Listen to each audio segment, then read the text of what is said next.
Welcome back, everyone, to the Boosted Take. Today I'm joined by Haz, and we're actually interviewing RLCS coach, CRL player SlaYeR. First off, before we go ahead with the interview, I just want to thank everyone for watching yesterday. I couldn't be there, unfortunately, but we had a great stream. I tuned in actually for a little bit, saw a peak of like 60 viewers. That was insane. Yeah, We never thought we would get that high as soon as we have. And yeah, how are you guys doing today? I'm doing good. Especially happy with how yesterday turned out. I'm especially happy with the guest we got on today. If SlaYeR, if you can introduce yourself with people who might not know who you are, that'd be Yeah, for awesome. sure. Yeah, no, I mean, I appreciate y'all for having me on, but basically, yeah, I'm CRL player, RLCS coach for quite a bit now. Been in the game for quite a bit, community as well. So, yeah, I mean, that's the brief TLDR of just like I Mm. guess what I'm doing right now. But yeah, I mean, tell us about yourself, man. Like, how'd you get into the game a little bit? How'd you start playing Rocket League? How'd you get into like the more professional side of scenes of like collegiate and stuff? Like, what's your timeline? What's your story? yeah, that's a lot. That's a lot. I mean, just give Okay, us like a so brief summary if you can. yeah, of course. I mean, it's been quite a journey. I think I originally watched it on YouTube way back in the day. Like this is 2015 we're talking about, so this is the game just dropped. Mhm. I think probably a bunch of YouTubers. I don't know if they just picked it up because they were really into it or they got paid to do it. I don't know if Psyonix had the money back then for that, but it was like the most random people. I think like SS Sunday or something like that was the first person I watched. And I don't even Oh watch him like that, wow, I but yeah, remember when I he was like a little oh, kid, I'd watch Minecraft that's YouTubers play as well. that's a pull yeah from my childhood right there. yeah. So He I didn't even watch him that much, but I knew who he was, and he did a Rocket League video, and I was like, okay, like I saw it, I thought it was very cool, because I originally got the PS4 to play Black Ops 3, because Mhm. I was on PS3 before, and then my friend got me a PSN card to basically get Rocket League. It was only 20 bucks, which was nice. So it was like cheaper than most games at the time, and I just played it for quite a bit. I was way more into Call of Duty at first, but I thought it was a cool game. And then Infinite Warfare was just terrible, so I just played way more Rocket League. That So is that's kind of facts. that is the turn. But I played hockey. I played competitive hockey growing up. So Why are we have the same backstory? This is kind of crazy. uh, so for me, I'm from Vegas, so it's not the most. I mean, now it is. There's a lot more hockey here Yeah. because of the NHL team. But before then, there was no NHL team, and it was kind of rare to be playing hockey and then let alone try to make it far in there. So I ended up like moving state to state with different families during the season. So it'd be a nice way to kind of like I'd have a lot of off time and like downtime, especially going from state to state. In between class and in between hockey, I would be able to play some Rocket League, get better at that. But it was tough to I guess like find teams or play like competitively because my schedule was so bad. So I got good at the game, but I never was able to Yeah. actually like do anything with it. I played in like the ESL tournaments like 2017, 2018. Got the ESL Monthly Elite when I was on Mhm. PS4, which was crazy. And Dang. then um, after that, I did a bunch of local lands in Vegas during, especially the summers. And they have the HyperX Arena out here, which is super cool. They don't do them as much anymore, but Mm. that's a crazy experience that really and motivated me. And then like I said, during the end of my hockey career, I really wanted to kind of like be a part of the RLCS community as much as I can, but obviously, playing wise just wasn't in the cards at the time. So I did the opposite route of what most people do, and instead of like going and trying to play, RLCS, I ended up coaching. Had a few opportunities. It was a big up and down journey. Like all of RLCSX, I was helping a bunch of teams, but that was kind of my year to, I guess, get better, get some experience, but nobody really brought me on fully. Mhm. Um, and then 2021, 22 was the first season I actually coached with a local org that picked up a South American team. And then after two splits of that, switched over to my SSA team, Bravado, that year that ended up, clinching worlds and becoming the most dominant team in SSA at the end there. And then I guess that's pretty much like kind of gets you into the RLCS era where I started coaching that. I've switched quite a bit with regions and teams, and then Mhm. heading after the World Championship for RLCS of 22. That's when I got into Collegiate Rocket League fully as a player. So interesting, just very different path than most people take. But that's kind of where I'm at now. I'm at year 4 of college, and I don't know what year I'm in coaching, but hopefully we can keep it going. Yeah, Yeah. of course. I mean, how'd you? I mean, That is a really strange way to go about things, but usually because usually when you hear about coaches, they're a player first and they start to coach when they're already like known in the community. You did say you talked to like a local team or org. You said so. Like, how you get your ticket or like your foot in the door of to get into coaching, especially since you weren't a player before. Yeah, no. So, um, again, I feel like I had like a decent understanding of the game because, like I said, I was able to play at a decent level, especially even on PS4 with like ESL and stuff like that. But with the coaching, like I said, RLCSX, I didn't really get anything official, but I learned a lot that year just working with a bunch of different teams, just trying to like just get better at it because I enjoyed it. I enjoy coaching, Yeah, of course. and I feel like that's like a life lesson for anyone to take is like no matter like it, you're gonna do well if you have a passion for it. You're gonna will Yeah. like you're willing to sacrifice a lot or even just push through the hard times. Um, so that's a big thing. And eventually, like if it's meant to be, you'll get the opportunity and you got to run with it. But yeah, RLCSX, I coached a bunch just to learn out. I definitely learned a lot from the So people were and the you players more I like worked an with. analyst or like a side coach, or were you like a main coach in No, LCSS? so back then, like I mean, analysts weren't even really a big thing back then. I think even now they're still kind of newer, They're but very, very, very, very rare for. It's usually just the bigger orgs that have them, to my yeah, knowledge. yeah. So back then I was basically coaching without it being official. Like, so I wouldn't be listed on anything. I would just literally basically be in the scrims. I would be there for the regionals Mm-hmm. and, basically just trying to prove myself. And a lot of them ended up just kind of like wanting to keep it on the down low, which to me was fine. I just wanted to kind of get my reps in, and that's what Yeah. I did. And then 2021, 22, again, I kind of got flashback to like playing local lands.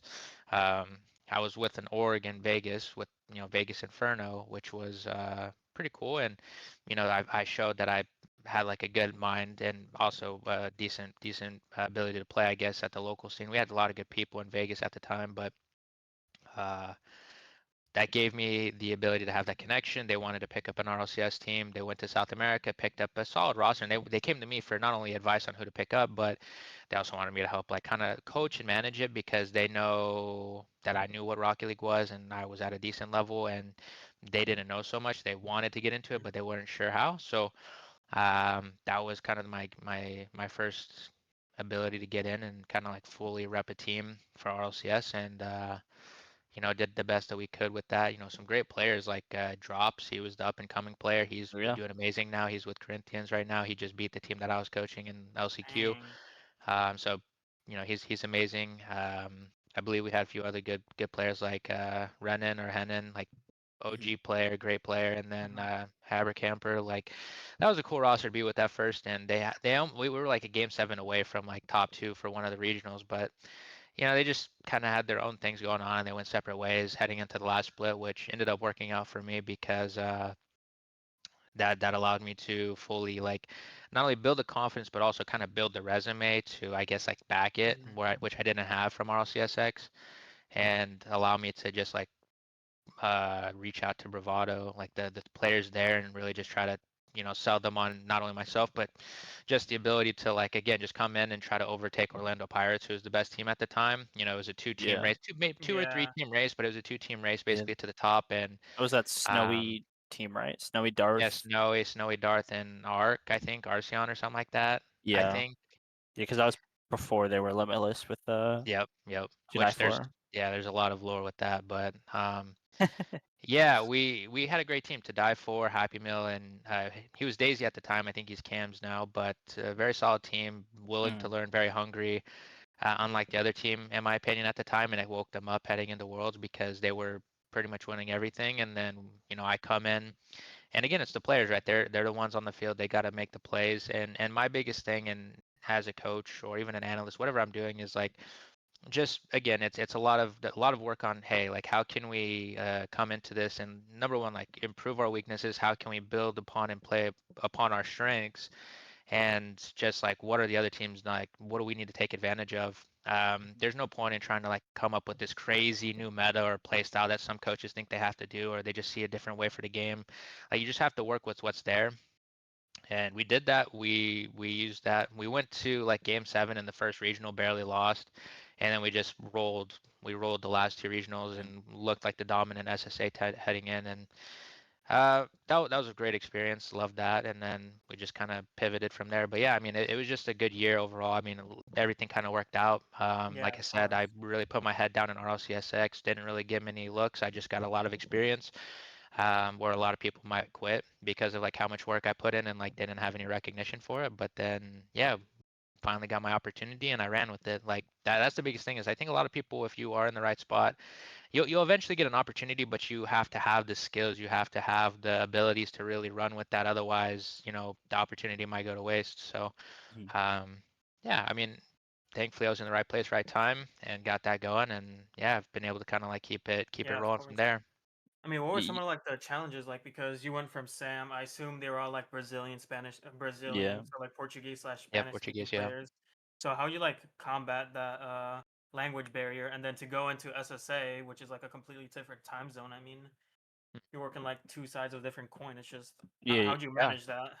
yeah. I mean, it's interesting. I think it's blessed to be able to work with different people from different cultures and kind of learn from them. But Portuguese was tough because, like, again, I'm not very good at. I don't really speak much Portuguese myself, but thankfully they understood English enough to where Hmm. most of it was again like kind of the work behind the scenes with the scrims, the replay reviews, and it once it came game time, it was just more of just like the mental side of things. But um, that's probably the struggle, I guess, would be the language barrier. But and for me, again, like the last thing I want to do is like make them overthink or try to process a different language when they don't need to in the middle of an actual series. So during those times, I would just kind of focus on the mental in between games, maybe in between goals if it was really necessary. But most of the work that really came in, especially coaching and stuff like that, would come like in the prep work. And that's kind of what I've been doing this year. Mhm. So I've taken on big turns. Like again, I started off like mainly coaching and like even with Bravado, I was the main guy, and then switched to White Rabbit Gaming. That's like another story in itself. And then it was a big turn in my career, but by the time I got to like ground zero and like till now, I've been just kind of like taking the back seat as far as just being more of an analyst and letting Mhm. someone else take the wheel. Not that I can't do it. I actually want to this upcoming year if possible, but number one, it wasn't in the cards for me, and number two, I also just didn't have like the most time on my hands with college, so it allowed me to still, I Right. guess, stay in the high pro level, taking good opportunities to play or not play, but coach high level performing teams in their respective region and Mhm. still offer and bring something to the table because, um, again, not everyone has it, but the analytical side again is something that's very important. And again, like I feel like it's a big ball knowledge thing. Like some people, like I'm not saying you have to have a lot, but So you're there's you're saying you things. have elite ball knowledge is what you're Yeah, I telling mean, you us. you you have to understand what the game is, and like you have to Mhm. understand the nuances and the things behind it because, like, again, some people try to make I don't know they try to coach in a very situation based Yeah. mind. I don't know. It's very hard to explain, but Mhm. because I've been able to play at a relatively high level, nowhere near RLCS, especially NA North America level pro, but because am still able to play relatively well, it helps me have a good grasp of like what players think, what players go through, and like what are just the nuances, what are the patterns, what are the play styles, and how to really just like understand what a player and a team is going through, not only for my teams but for the other teams and how we can use that against them and stuff like that. And again, it really is very simple for me now with how long I've been doing it and the confidence that I have. And uh, without going into too much of the work, I guess, without like revealing all of the Yeah, stuff, yeah. it We don't want you doing realistically, that. yeah, yeah.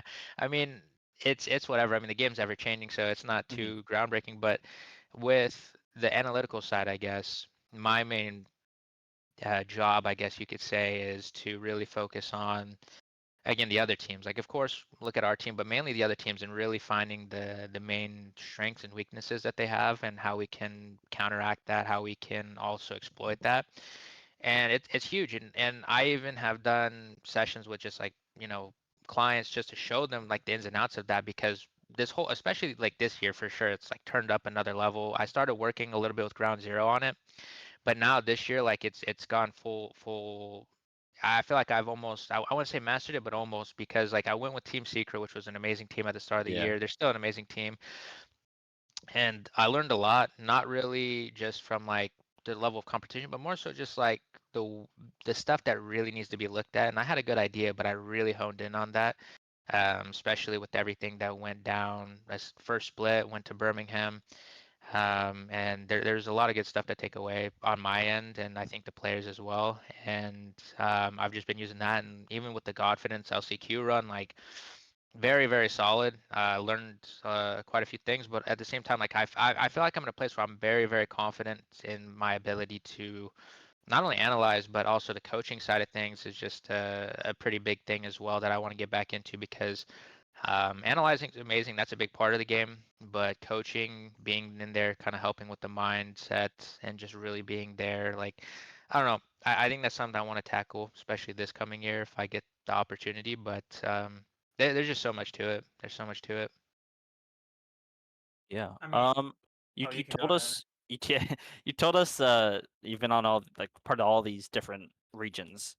Like obviously the styles of play and the team dynamics are different, but like how did you like deal with that and adjust to each region? Because obviously SSA is a growing region.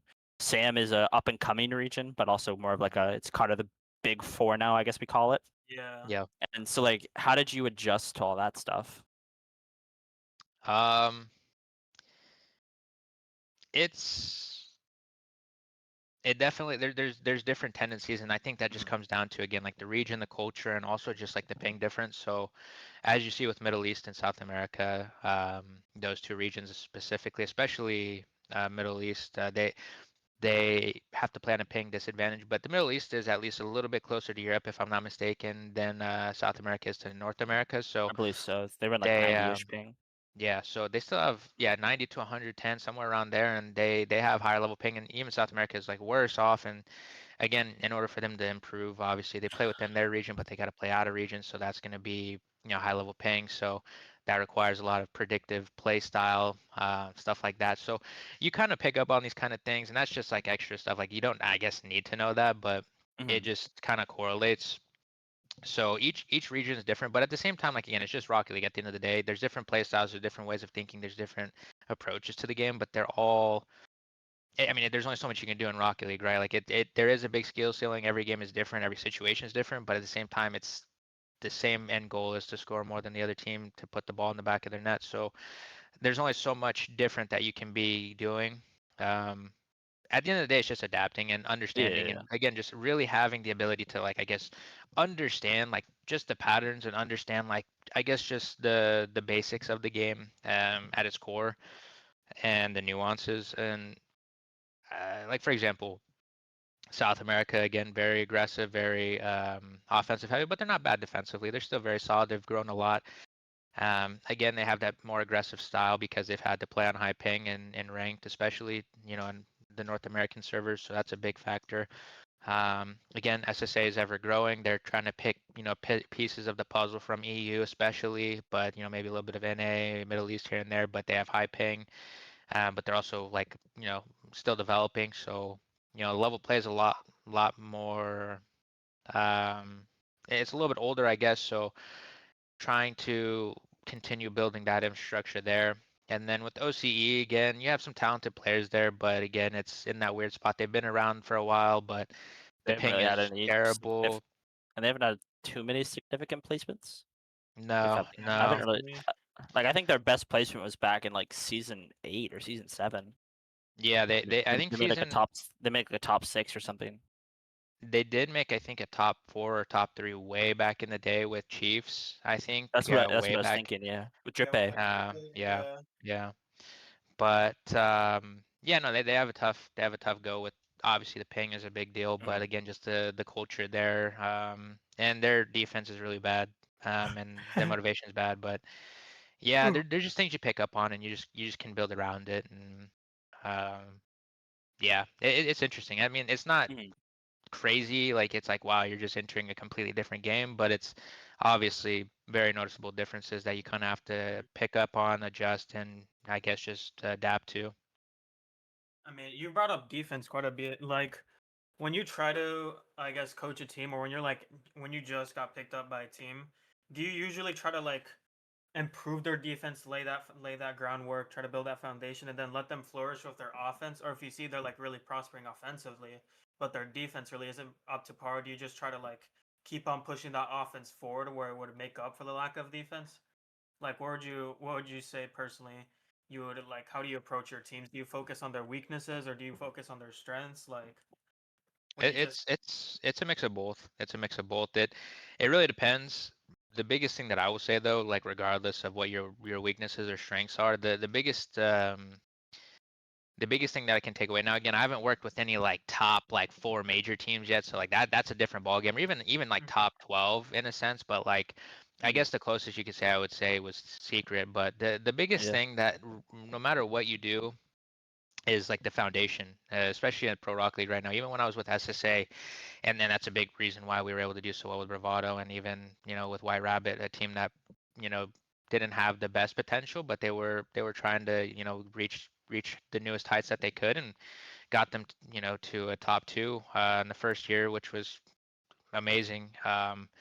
But it's the foundation of the basics, and this is something that I think a lot of the pro teams have implemented quite well, especially any teams that are going to the majors or the world championship, and even the teams that are deeper in the depths of the top regions. But is just like it sounds simple, but the basic core foundation of the rotation, the structure, the spacing, everything like that's key, because if a team doesn't have that, you're going to lack a lot of the ability to even try to create an identity for yourself or your team. Because the biggest thing is again, just again, I mean, I wouldn't say defense wins championships, but it's the mentality of understanding, hey, like we need to be able to play off of each other. We need them. It's a team game, right? So at the end of the day, like the biggest thing is, hey, like let's have good rotations, good spacing, because if we're too close to each other, we're just getting beat two people at a time. If we're too far away, we're given too much space. That's just the basics. But not only that, like you build this strong foundation, you build this strong rotation. It builds confidence. Number one, even if the players are playing rough, like you have that sense of security with your teammates to support you.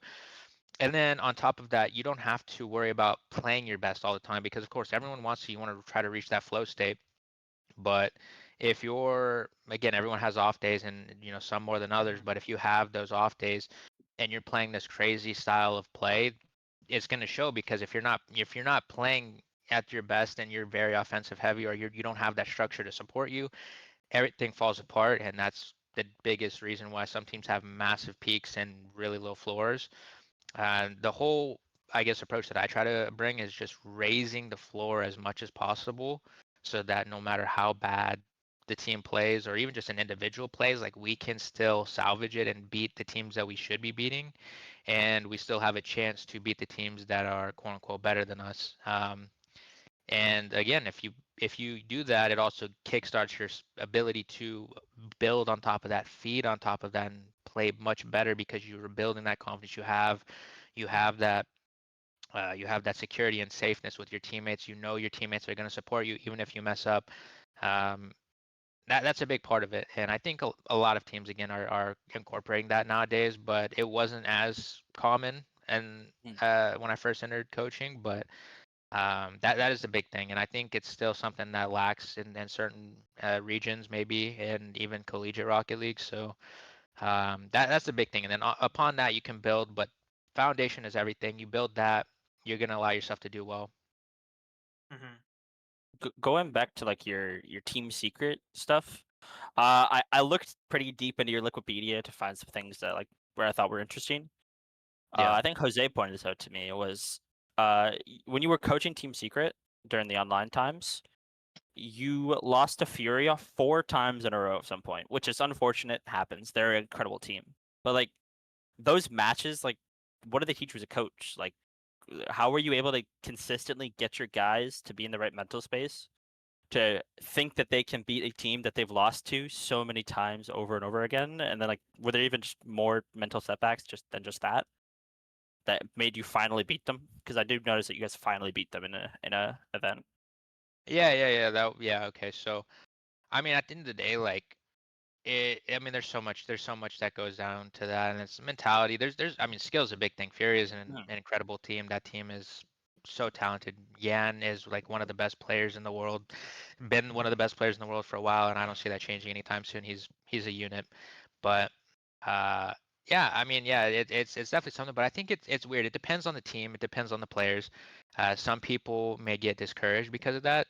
Some people may just almost play better because they're like, hey, we have nothing to lose, and that's kind of the mentality that was there. Is like, for us, we knew that we could take it to them, and but Mhm. at the end of the day, like we kept losing. So for us, well, the biggest thing for us was number one, just making sure that again, trying to qualify for the major, qualify for Worlds. That was a big thing. So with that in mind, like most of the time, as long as we made it to the finals, at that point, nothing to lose. We're literally just playing a great team. We win, we get some extra money, we get more points, maybe better seating. But at the end of the day, major was the main concern. Most of the time we got there without any problems. So the biggest thing with them is like we had no I would say pressure. It was just like a good practice Mhm. to play Mhm. at the highest level against some of the best team. And Furia by the way is like one of the best teams online. Like when Mhm. they go to majors, they're still phenomenal, but when they play For like their homes. yeah, when they play online, that's their purest and most raw form of just ability to play well. So playing them in especially the grand finals is always going to be a tough thing, especially online. So again, it was more than anything just really good practice, and we took them to game seven I think once or twice. So it Yeah, was it I think I was remember looking at it. It was all game 6 and above. You yeah guys kept it it close to was them. it was definitely we knew we it wasn't like oh wow we're getting slammed every time. It's like all right, like they're solid, we just need to clean up a few things and we'll be good. Like we just got to play good. The Fury is a great team, there's nothing to take away from them, so it's just like we just got to play better and just use it as good experience. But that's Mhm. all it was. I know some players could maybe get demotivated from that, but with the most of the people, or especially from Team Secret, like nobody was really discouraged. We were just like Mhm. ready to go, locked in, nothing to lose, and it's just a good, like I said, a good team to play against. Mhm. Yeah. I mean, how'd you get that call up from Team Secret? Because you went from SSA, who I mean, they're obviously a developing region, so they don't wouldn't have the best teams necessarily. And then you went to OCE, which I mean, in Yeah, my with opinion, he has played with not. Ground Zero there. Yeah, Ground Zero. They haven't really done much, and I don't think they even qualified for major. I was just checking the Wikipedia. Not in a How do while, you? no. Yeah, not in a while. How do you? I mean, what was it like getting that call up from Team Seeker, who has been like a team that has been making majors, has been making lands like consistently? I mean, how'd Yeah, that feel like for you, and like how was the process, kind of?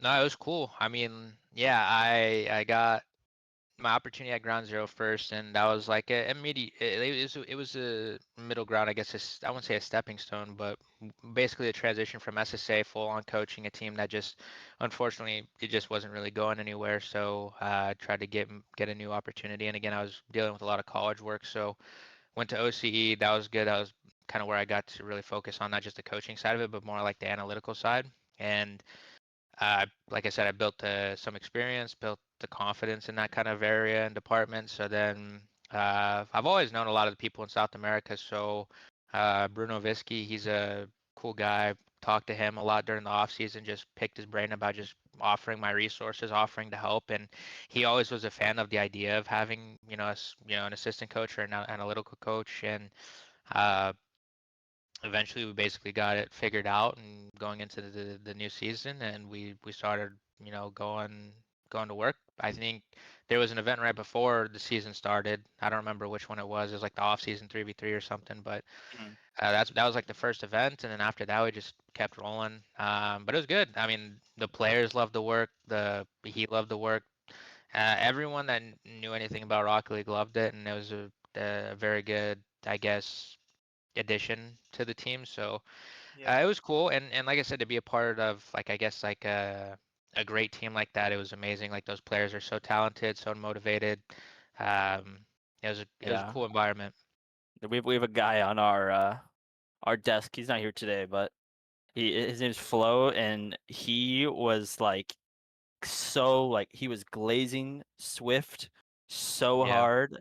That's Like true. I think he had Swift. So we did a top 25 on our show, yeah, and he had Swift. I think he had him top 10 going into the major, and he proved us wrong. Swift played incredible. He's very, very good. yeah, And so you've played with a lot of like high talent, like I just like high potential talent. Like you played with Astromic, who and Bems on that Godfidence roster, and then Mata, KV1, Swift, and all those OC players. Like, what's your philosophy with them? Like, you obviously have to have a different mindset, I think, if you're coaching someone like that who has such high potential to go far compared to like if you just have a client. Mhm. So, is there something you do differently compared to that? Uh, I mean, with all of those players, like I said, like the biggest thing for me is like the passion, and all of them have that. Like the good Hmm. players do. Like Swift is again a young up and coming player that no doubt in my mind he's gonna be one of the future top. I mean, he already is at the top of Yeah. South America. So, um, I mean, I'm sure Fury is figuring out some form or way to pick him up. No doubt about it. But uh, If no, he's amazing. And anyone else I've worked with, Mata, again, I think the biggest thing is just they're all talented players. They're all very good at the game. They have a good idea of how to get better at the game and where they got to at that point. So the biggest thing, again, like from the game standpoint, obviously, is just like focusing on like the things that may need to be worked on, and obviously rewarding the things that are very well. But more than anything, the thing that you'll start to see again is just more of the mental side of things and how to handle that side of it. Because at the end of the day, like a lot of these players are still very young, so the biggest test is and the biggest part where you come in as a coach, and that's part of the reason why I want to switch back into like the front seat as just like a main coach rather than just analytical side of it, is just the dealing with that kind of stuff and the pressure, the different things that you deal with on a day-to-day basis, or Mhm. even just tournament by tournament basis, because there's a lot that they go through and a lot that is very important to know how to handle. That's probably the biggest thing, and I think um, I have a good idea of how to like at least keep it in check and just help the players not only enjoy the process but also really perform at the highest level even when the pressure's turned on. And again, like them, there was like a lot of reasons why I want to do it. I think Birmingham was a big reason for me because yeah, there was. I mean, if you look at Birmingham versus Raleigh, like the biggest difference isn't even play style. It isn't difference in skill. It's not any crazy roster pickup. It's not some crazy anything like that. The biggest difference between Birmingham and Raleigh is the fact that Birmingham, there was a lot of pressure, there was a lot of expectations, and it was also Swift's first LAN, and there's a big Mhm. confidence issue from just a lot of the standpoints from just the team as a whole. And there was a lot of negativity around that, and it was hard to kind of battle out of it, even though the guys did the best that they could. And there were certain things that I wasn't like, the biggest, I guess, fan of. So they just kind of made me want to like focus on my opportunities going forward and how to handle those situations. But Birmingham taught me a lot, and then showed me what I want to do again. But Raleigh, they went in. I stopped working with them heading into Raleigh split because just a few things, mainly with the org. Did crazy stuff. The players, I still love them. They love me. Even Bruno, he's cool, great coach. But a lot of the org stuff just wasn't it. Not a big fan. I'm not a big like it's a big org and it's cool, but the way they handle things is very interesting. But I can it's neither here imagine. nor there. I've heard some interesting stories, not only in Rocky League about Team Secret, but boards. I've heard a lot of interesting things.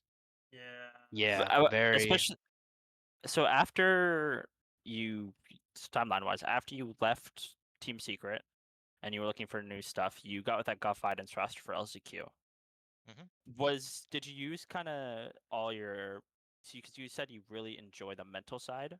So how did you use your mental side of coaching for when you guys unfortunately lost?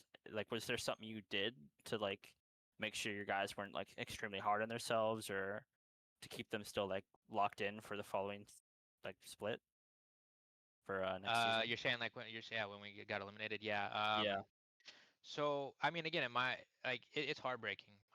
And I've been in that situation, not the same exact thing, but in CRL there was a last chance qualifier for the last World Championship, and that whole season we had a bunch of ups and downs. We were the front running team to not only qualify but potentially win it all, and like we just kept barely getting snubbed of making worlds, and literally lost like my team that I played for in collegiate. We lost game seven heading into in the LCQ, literally qualifying match, and we lose game seven.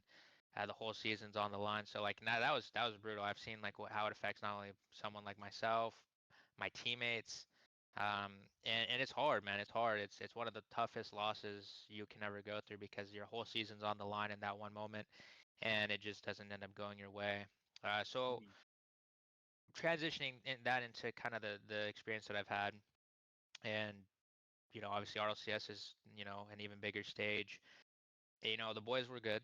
They and again, this is a little caveat and kind of off topic, but back to what we were talking about earlier, we weren't really playing the best that we were playing all week. Like we had some standout moments, but the boys were definitely not playing the absolute best. But Hmm. because they have such a good strong structure and still such a great mindset as well that it really allowed us to even make the finals in the first place. So the whole reason why structure is very important, and having that good reliability. But yeah, unfortunately, things didn't go our way.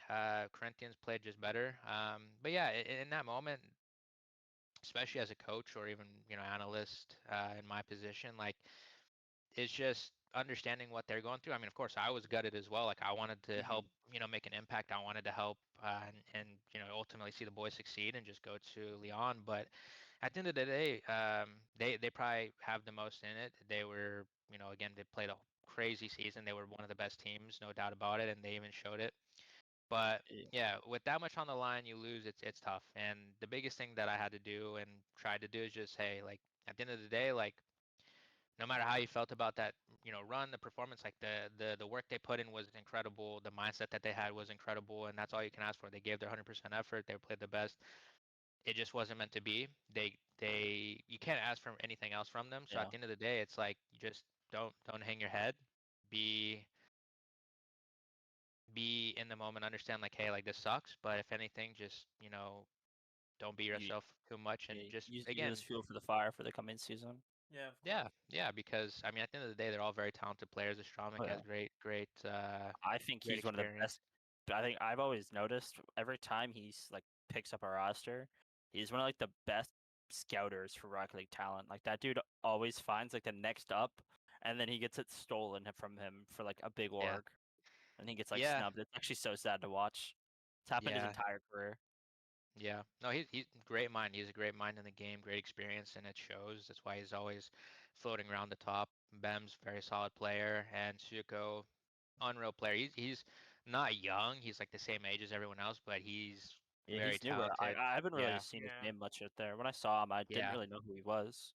Yeah, no, I thought he was up and coming, and then I looked at his age, and I'm like, I'm surprised because he's about the same age as everyone else, and I didn't see him too much when he was growing up, Mhm. but very talented player, and like I said, they all have good mindsets on them, and great passion. Like I said, the mindset, the work ethic was all there. Unfortunately, like I said, just sometimes it's not in your cards. We Yeah, we played the best that we could in that moment, and just unfortunately, like unfortunate. I said, yeah, we just didn't have it in the tank. You Yeah. run So. you run in, you run into the bull, unfortunately. Yeah, no, I mean, Razor is obviously amazing. He's Yeah. definitely a solid player, but I don't think Drops gets enough credit for how incredibly talented he is on the ball. I think he has, I wouldn't say problems mentally, but like I think that's Mhm. probably the only thing that's set him back from being on any of the top teams because he certainly has a skill, and that's why he did what he did against us in the finals. Like he had the ice and he was able to play well and the skill to do that, but Mhm. Drops is insane. Like I wouldn't like that team can definitely do well at the play-ins. I think you look at them like Drops can He pop off at any moment. he he was on crew, wasn't he? Yeah, he was on crew. That This was the wasn't first, I think, Bems major. was Bems was also there, no? I remember That I do seeing not remember. or Was he? he I know was he was with Ninjas in Pajamas at one point, but I don't know if he was with yeah, I crew. remember I remember seeing I forgot who was on that crew roster. It was Drops and some other players. Oh, Brad was on there, but Yeah, I think so. Yeah. so you going way back in this conversation. You grew up playing hockey and sports. Do you ever use any of your prior sports knowledge and whether it be your coaching or even just your playing career? Yeah, for sure. I mean, there's so much to it. I mean, Because I was I blessed grew up playing enough. hockey, so I kind of use the same things hockey taught me, Yeah. especially in Rocket League. So they're very, very similar games. Yeah, yeah. I mean, no doubt. I mean, there's definitely a lot of good stuff that I've learned, and I think there's certain parallels between Rocket League hockey and soccer for sure. Just gameplay wise. I would say gameplay wise for sure. There's some things, but more importantly, I think for me, like the mindset and mentality, because I was a goalie and I played again Oh at wow, really really high level. So I ready played for like that. for anyone that knows, I guess like AAA hockey, junior hockey, like Yep. junior A, stuff like that. Unfortunately, I was cut short due to a hamstring injury during my NHL draft year, so that was unfortunate. But That a sucks, lot of man. cool, a lot. Yeah. I mean, it's tough, but I mean, hey, everything happens for a reason. I've had an amazing time in the Rocket League community. I've done a lot and been able to meet a lot of cool people. But more importantly, just the path that's put me on. I'm getting a degree, paid for. I'm, be able to travel to all these cool majors and stuff like that. Like it's amazing. I couldn't ask for much more. So but yeah, no, hockey for sure. Yeah, like I mean, I guess the biggest gameplay thing that I could even talk about, and I think especially at a high level, is like, I don't like everyone may call it different things, but like just especially like the ability, like triangles are a big thing, and like not only just soccer but also hockey, like the ability, especially on offense, you might say on defense too, but just everything works in triangles. Like if you have people spread out and it's almost like the ball is just gonna go one of those ways. I don't know if Yeah. that translation makes the most sense, but It just the naturally like flows that way, especially in soccer. I mean, that's my yeah expertise. yeah So And it's crazy that you talked about hockey and soccer because that's Jose's, and then I grew up playing hockey. I played AAA hockey, so I get everything you're mm, talking about. yeah. So there's that. But yeah, I mean hockey. I mean being a goalie, you're out there on the ice the full 60 minutes, especially in Mm. juniors, and it's a big business. So at the end of the day, if you're not performing, you're gonna get benched or you're not gonna play or you're gonna get traded. And I've had all of those things happen to me. So there's a lot of pressure that comes within. And that's like the one thing that's tough about it is I definitely wish I was in the moment more and enjoyed just playing the game for the love of it rather than focusing on the next Mhm. the next big thing. mhm. But I've kind of been able to take a lot of that with me in Rocket League, and also it's way less. I mean, don't get me wrong, it's very very high pressure in some of the situations I've played and even coached, but like nothing will compare to playing a full 60-minute game of hockey as a goalie like that. The pressure in that is way different. Like playing Rocket League 5-minute games, I'm one third of the team. I'm not sitting back there taking all of the credit or blame with goals. Like it was like a breath of fresh air in a sense. It is something that I don't think many people recognize. Like there's so much spotlight on the goalie position in hockey. It's tough, but Oh yeah. um yeah, no, with Rocket League it was cool. Like way less pressure in my opinion. It's still pressure, and that's why I love it. I love competing. I love the like the more eyes, the better in my opinion. I love that. I love to perform in front of people, and um, yeah, I mean, there's so much that I've been able to implement, especially even coaching wise. Like the biggest thing is just like again a lot of the mental stuff and how to perform and those in big moments and stuff like that. Because I've been able to work with like people from the Vegas Golden Knights, Team USA Hockey, Oh stuff like wow. that, where I've Yeah. been able to learn a lot of stuff throughout the years. I've been blessed, and it's again I obviously implemented it in my playing career, but I try to bestow it upon anyone that I coach, whether it be my RLCS teams or even the people that I coach day to day, just trying to get better at the game or for the love of the game, you know what I mean? So it's cool. It's awesome. Yeah. And I mean, how'd you get into content creation? Because we were kind of stalking your socials. I'm not gonna lie. And I you've low got key an Yeah. watched. I low I key watched like almost all your videos because I was trying to learn a lot about you. Yeah. So I was doing a lot. I mean, yeah, you've gotten a little bit into content creation. I mean, how'd you start your content creation journey? How'd you like use your coaching into it? I mean, I haven't seen as much as has, but like, just tell us a little bit about that story. Hmm. Yeah, I've kind of stepped away from that. There's multiple types of Is it eras like that kind I've of on done on and off content. thing? Yeah, I mean, for me, at one point, I really wanted to really grow my brand as much as possible, and I still think having a good brand is important. But at the end of the day, Mm, like it's shifted a lot for me. A lot of my priorities mhm. have shifted. Um, I think at one point, like I said, one of the biggest things for me was to try and just gain a large audience and following behind me, no matter what I did. Now there's a few paths I took. Like I don't know what kind of like I mean, you watched like I guess a decent amount of I, them, but I saw you did some vlogs.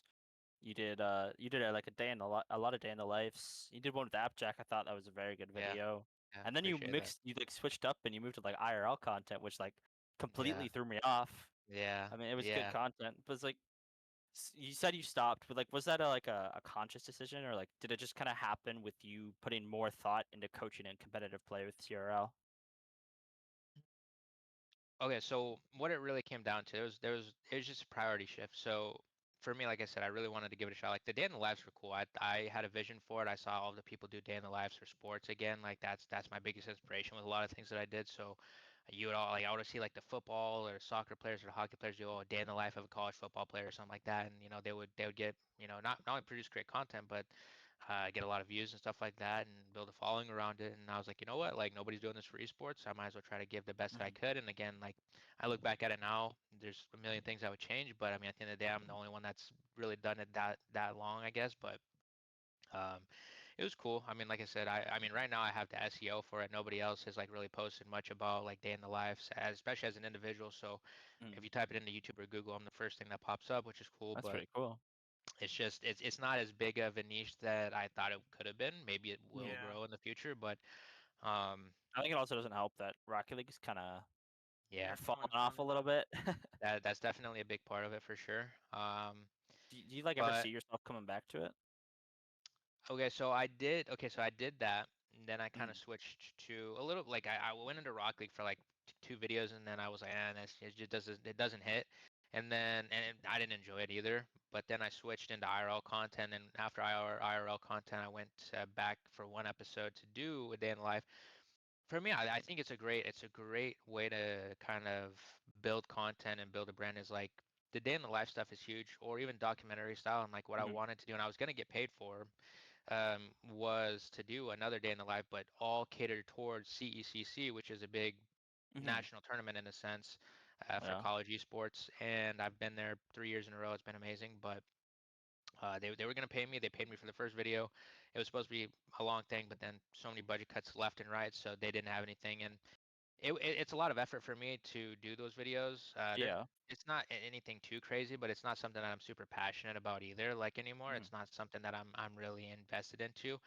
I love being myself. I love doing my thing, but the whole, I gotta get my camera out every time. I gotta edit it. Like that Yeah. wasn't something that I was really in love with anymore. So if there were like documentaries, like other people handled that kind of stuff, I would love to be a part of it.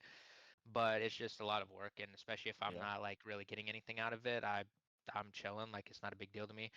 The IRL content though, I really had a vision for it, and I still see how it could have went successful. There was a lot of things, ups and downs. That's a whole nother topic in itself. But Mhm. I really put my all into it because again, I'm still a college student. I was coaching, I was playing, so my time was already very restricted. And then on top of that, I'm sitting here trying to record. I got to go out of my way.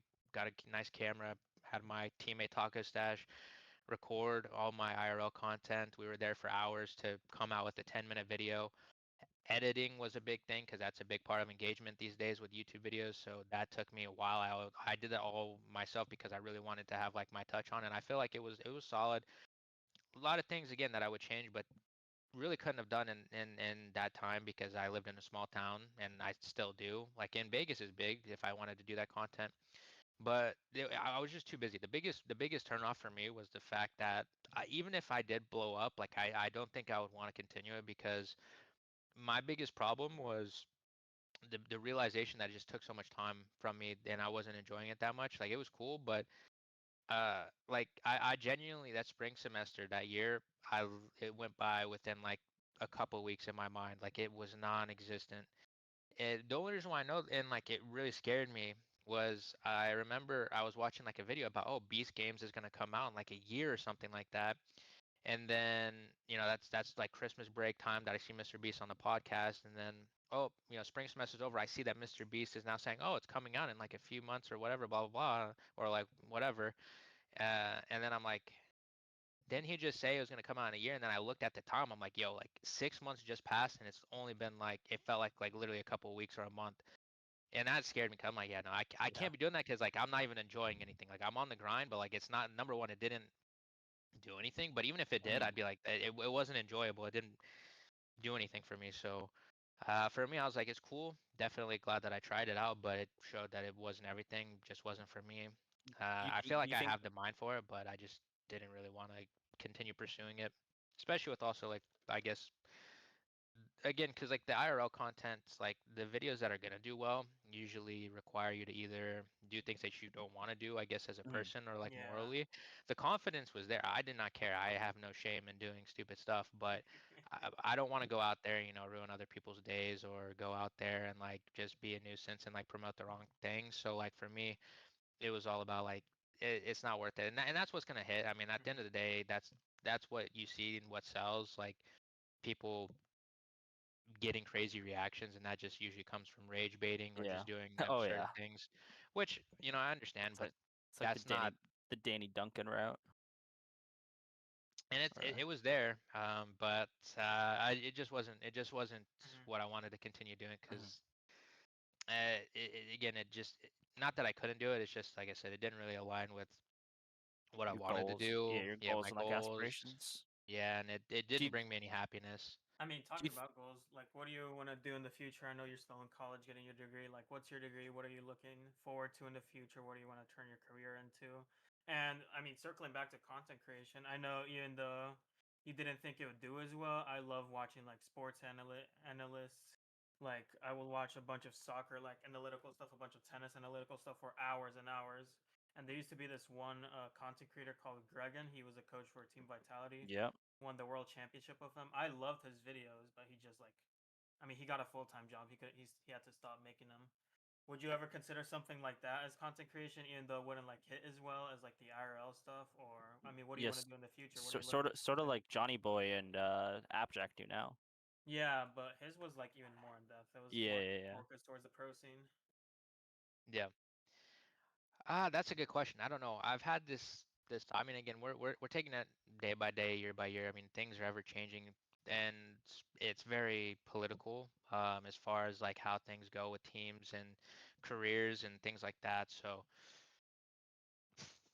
no clue, no clue. I have no idea. I mean, there's a very real possibility that, let's say, well, I've got this year and I've got next year of college still, so I'm definitely going to be trying to do what I can, coaching and playing wise. But there's only so much you can do, and unless I really have a lot going on with the community by the time I graduate, I'm probably going to fully switch into just my next career and just enjoying that like that stage of my life. Hmm. Um, well, for a multitude of reasons, like obviously Rocket League, it's been a tough go, I guess, with just like how the community's been, and even just like Epic and everything. That's a whole thing, of course, and I don't think that's surprising to anybody with the trajectory of where Rocket League is going, unfortunately. Yeah. So I mean, that's with how that is right now, like what's kind of like your current take on maybe not Rocket League as a whole, but like the pro scene? Like, what's your current take on how that is right now and the direction it's taking? like in In anything this, specifically, or just kind of in general, or even just the sense of how we're getting less and less money, budget cuts, and team cuts, even org cuts, everything. I mean, it all stems from two things. Like the community is one big thing, and then Epic and the decisions Epic and Blast make. Those are the two biggest things. I mean, at the end of the day, there's things on both sides, right? I mean, a lot of people blame Epic, and I certainly have a big like I believe a lot of blame is to be on them because I understand financial decisions, a lack of maybe prize pool, etc. Whatever like that's understandable, or maybe budget cuts on certain things, but like things that have no monetary change in the game, like the system, the decisions they make in and out of the game, whether it be the esport or the game Or that the again aren't DDoSers. yeah, like the fact that that's not even handled is there's a lot of things that just don't make sense. Hmm. Almost every decision that they've had in the last 2 to 3 years have just been absolutely fumbled, and yeah, it's bad. The community is also rough. Even if there was a lot of good decisions, the community has a lot of fault in that because the orgs they try to make content, the players they try to make content, and I respect the people that do. Don't get me wrong, this is no diss to them because a lot more people should be trying, but the content is also not that good either. I mean, if I'm being real, like again, you can say like, yeah, the game is Yeah. boring, but at the end of the Yeah. day, like people are also boring. Like you go Yeah. watch. I made a tweet about this recently, and I know it didn't gain too much traction. I don't pay for verification, whatever. I used to be verified properly, and then they took that away. Thanks, Elon. But whatever, that's another story. Um, no, it's just like the biggest difference is like again, this is not a monetary value difference. Mhm. This is not this there's no difference to me other than two orgs, two different teams. One is severely lacking entertainment and one is not. And it's just two different games, but it's not even like they both share the same commonality of hey, this is a Call of Duty team, this is a Rocket League team, both professional, they're both at a major. They're both doing like the actual like oh that's what they did during the game and comms. But the big difference is like what is the content we're showing outside of that? and we're still fumbling that too. Like nobody cares to sit and watch a pre-scripted video with interview questions for a major video that like Hmm. I don't care what Appjack's favorite cereal is. Like that's not what I'm here to watch. I'm here to watch Appjack and what his thoughts are day to day, in between matches, in between games, like the vibe between him and Joryu, like things like that. Like Yeah. that's what they do so well in other documentaries or even LAN or vlog videos for Call of Duty. I, Like if you look at I, LA Thieves, oh they yeah. literally have obviously the gameplay, but then in between you're seeing the ups and downs of the players, the coach, everything, just how it's going, like whether it I be I, th- fan interaction, stuff like that. I think Optic does that extremely well. Yes, Their yes. COD videos are, because I'm also really heavily into the COD scene. Like their COD videos are just some of my favorite. They do them so well, and I do think some Rocket League orgs have done pretty well on them. Like I think Yeah. SSG, back when like Chicago was on the team, they did Hmm. it pretty well on those. But like that's really it. NRG Yeah. is not very good at that. G2 was actually pretty decent at that too.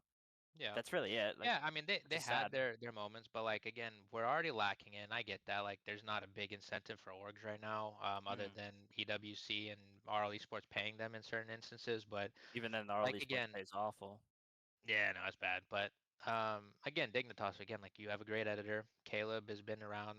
He has worked with Jack and whatever, but it's like I know for a fact he's probably the one that directed that. And like again, it's no shade to him, but it's like if like I feel like that's content, but it just doesn't bang in my opinion, and that's not Epic's fault. That's the Hmm. org and his fault. Like it's things that you have to think about and be willing to take. That's the other problem is like the community's so soft that you can't even give constructive criticism without people like blocking you. So there, that's again, the community is a big problem.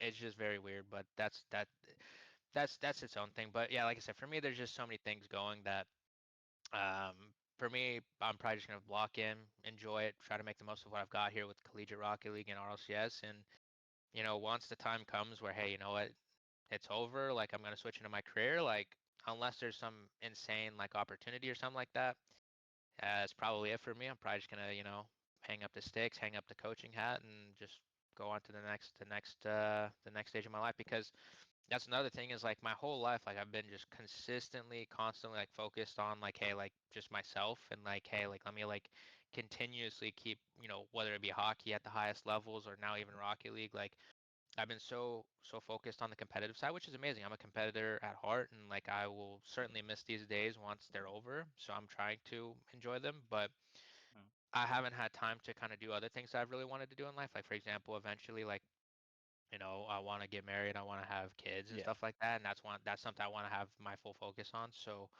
like I'll be able to switch and kind of enjoy life without the competitive side. Because again, I'm a competitor. I love the whole grind. I love the process, but there's certain parts about it that is definitely tough, like the constant grind, just hoping and wanting to do the best they can to perform well, whether it be a coach or player. Like that's a grind if you really want to get to the top, and sometimes you do all that work and you don't even get to the top, and it's still cool, Yeah. like you have that passion, and if you're doing it for the right reasons you'll never regret it. But there will definitely be a part where I'll certainly miss that part of my day to day, but there'll also be things where I'm like, I don't have to worry about that. I get to enjoy just, hey, wake up, go do the career that I'm in. I'm going into marketing. I really like that. It's very creative. I've always loved the business side of things. I go focus on that, focus on my wife, focus on my kids, and that'll be that. And get to enjoy life for what it is rather than just constantly just working towards some end goal that isn't anything to do with the people that I truly care about outside of that. So it'll be a nice switch, and I'm not too worried about that. But yeah, I mean, while I'm still here, I'm gonna use it as much as I can and really try to enjoy the last run, I guess you could say. Mhm. I mean, I kind of I got a fun question. Is there like any like up and coming talent, or like I guess no. If there's any team or player in the world that you could coach, who would it be and why? I've kind of thought about it since you're a coach and a player, so it'd kind of be cool. That's a good question. That's a good question. Hmm. That's tough. I don't know. There's so many talented players. I think I'm gonna be so real. I don't really want to work with many young players, especially in North America right now. They're Mhm. so they're so egotistical and like crazy. Like fair Oh, enough, good that's, good for them. They got to do their thing. They gotta mature and grow up, I and would that's a part of their never course. want to work with that complexity team. Nah, complexity or SSG. I'm chilling. I'm chilling. They got it. They got it. But um, and that's no disrespect to them. Like again, like that it's them. It's just two different paths. I'm not trying to sit at the kids' table. They got that. They're doing well for themselves. That's what she's doing well. Keep going, whatever. But that's not for me. I'd rather do what I'm doing. But Mhm. um, I mean, I've worked with some incredible people already. I guess if I had to work with someone that I've never worked with, um, I mean, there's a lot of cool upcoming talent. But for me, like I think it'd be cool to work with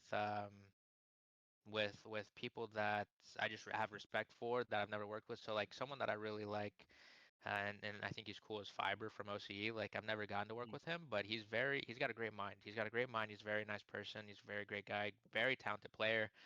Um, I've he's seen had this his own clip own of him issues. falling is pretty good. Oh my goodness. Hey, but you know what? Again, it's the mindset thing, right? Someone took Yeah. an amazing picture of him with the crowd roaring behind him when he fell, and he's standing up, like just excited and just like, just soaking it in rather than being Yeah. embarrassed. And he has a legendary picture from that and a great mindset for that. And it's just things like that, right? He's a great guy, great mindset.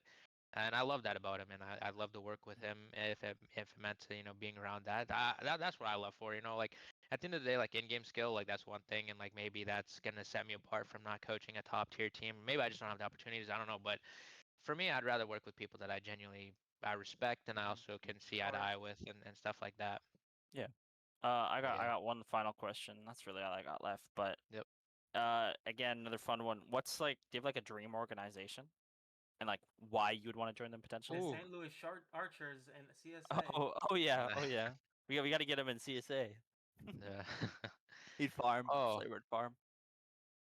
um, dream org. Well, okay, so obviously like Team Secret was wide like an eye-opening experience where Does it's it? It like doesn't have to be currently in Rocket League. no, no, no. I get that. Which is so again for me, I always like thought like dang, like being part of these big orgs would be sick. At the end of the day, people are people, but like I'm not gonna sit here and lie. Like I think the two orgs that I would just absolutely number one, the main org I would love to join, but then there's a backup. I was a big. What got me in esports in the first place, and what got me like I got into Call of Duty and I saw hey, Black Ops 2 is cool. Oh shoot, Black Ops 2 has a competitive scene. The first video I watched was like Optic versus FaZe, and I went down a Yeah. rabbit hole of just all of the content that Optic made. So Optic by far, like I feel like Crossroads. Yeah. that's just like a household name at this point. Like I feel like everyone would want to be a part of that. And then of course the branch that fell from that tree as far as like okay, Nade Shot created his own organization, 100 Thieves. Love everything that they've done there. So that'd be option, A2 right there. But Those those oh those would be both of my picks. So you read my yeah, mind. 100%, 100%. But Optic now, Greenwall is sick. It's a shame that they haven't Yeah. been able to stay a part of it, but I don't blame them to be honest. I mean, I Same totally with FaZe. understand. Yeah, 400 yeah, Thieves not entering. yep. I don't blame any one of them. I don't. I wish it would change because I think there is potential, but yeah, I would love to work with them in any capacity. I've known people that have gotten blessed enough to work with those orgs and nothing but great things to hear, and it's so cool. It's so cool. But yeah, Yeah, one Awesome. day so maybe, but unlikely, unlikely for me. That's all I really so got. yeah. I mean that's all I got as well. Thank you for joining us, SlaYeR, so much. I mean, you were the one that reached out as first, so thank you for Yes. noticing us, for believing in our podcast, wanting to come on. Anything Oh, else you wanna add, Has? that's all I really got. I mean, we do this usually with every interview. Over your entire career or just in general, is there like anyone you just want to shoot shout outs to? They probably won't see this. It's up to your discretion No, to share it, no, obviously, yeah, but yeah, yeah. Well, obviously, thank you guys, but uh, honestly, I mean, just anyone that's been a part of the career, whether it's been good or bad, like at the end of the day, like we're just chilling. Like I don't have any regrets. I don't have anybody mhm, that I don't like. But yeah, obviously, like any of the cool opportunities, whether it's people that I've worked with, people that I've played with, whatever it may be, like those are some awesome people I've met along the way. Too many to list. And then obviously, I mean, more importantly, like the people that are just like have kind of like really helped me out a lot. Like just like my family, they've supported me my whole career, whether it be hockey, Rocket League, whatever, college. My girlfriend now, love her, and then uh, yeah, God, like I'm religious Christian, like truly, I try to be. I try to as much as I can. I know that's not everyone's thing, but yeah, I mean that's been a big part of my life. So none of it would be possible without God for me. So I appreciate it, everything that He's done. And then yeah, like I said, my family, my girlfriend, everything like that. But yeah, like I said, I appreciate them, and I also appreciate you guys for having me on. You know, you asked me these Yeah, thank awesome you for joining questions us. You're and you're all you're that a good great stuff. great voice to have on. We'll get you that $0 contract from the St. Louis Archer sent soon. Don't Let's go. worry, Let's just go. expect Yeah, just look at your DMs in the coming days. Yeah. got you. I We got Thank we you you. everyone appreciate for you a lot joining us though. with the It's boosted take. We really appreciate you guys joining us for this episode today. Great interview, W host. Not host, W guest. I'm tripping. Thank you everyone for joining us. I'll see you Haz. I'll see you SlaYeR. Have a good day, y'all. Oh yeah, shout out Taco Stash as well. the goat taco stash. Yeah, shout out No, Taco Stash. I All right. think